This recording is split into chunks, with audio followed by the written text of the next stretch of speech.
As we continue to build back better, we are witnessing recovery in the economy, with its rebound being attested by all leading economic indicators. They all point to a stronger economic recovery beginning in the present year.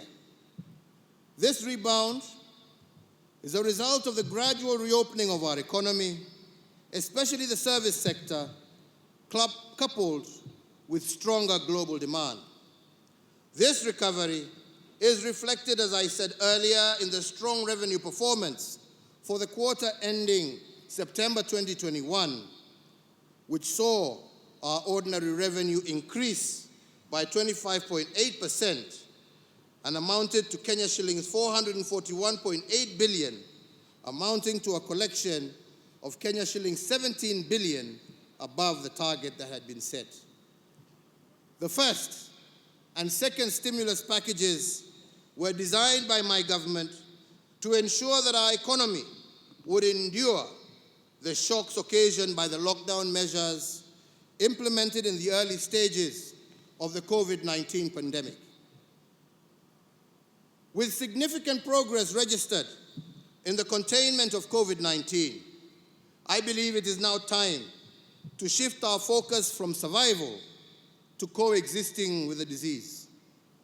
And in that regard, my administration will be rolling out the third financial stimulus program designed to accelerate the pace of our economic growth and to sustain the gains that we have already made.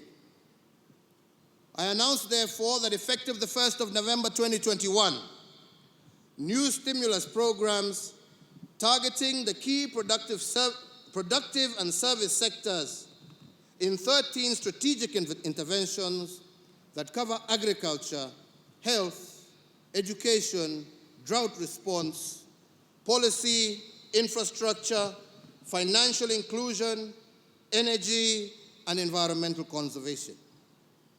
The first intervention is the tea subsector.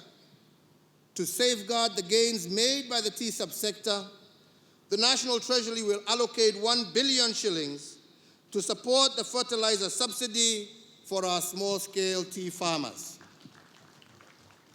The second intervention is in the sugar subsector. To safeguard the livelihoods of farmers within our nation's sugar belt, I direct the National Treasury to allocate an additional 1.5 billion shillings in aid of the sugar sector that will be appropriated towards factory maintenance and payment of farmer arrears. The third intervention is the coffee subsector.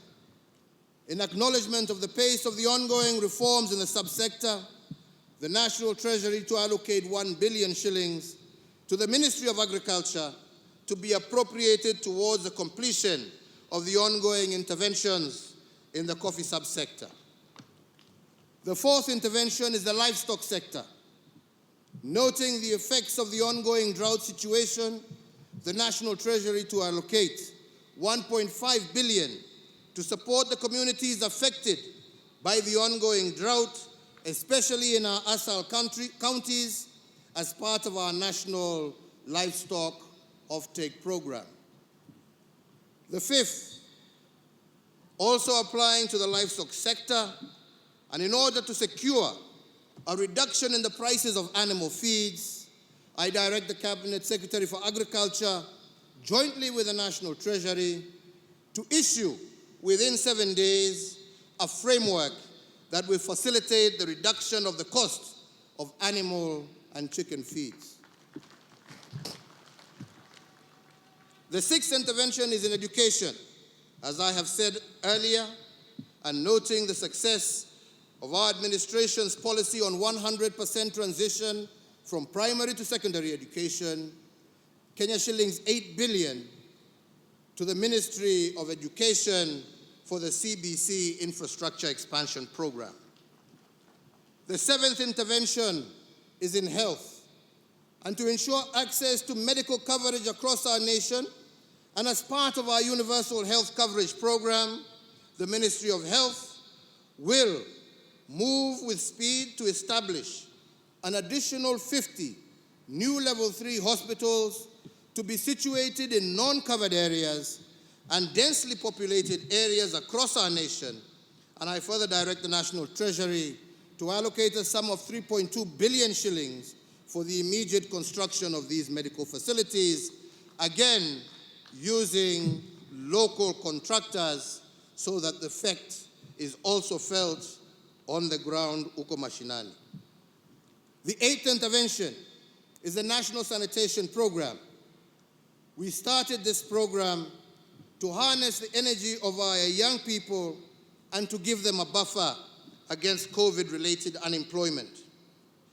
Noting the success of Kazi Mtaani program and its effect in enhancing opportunities for youth across the country, we direct the National Treasury to allocate Kenya shillings 10 billion for the third phase of Kazi Mtaani to be rolled out in all counties, with priority being given to densely populated areas. The above measures should inject an additional 25 billion shillings into our economy.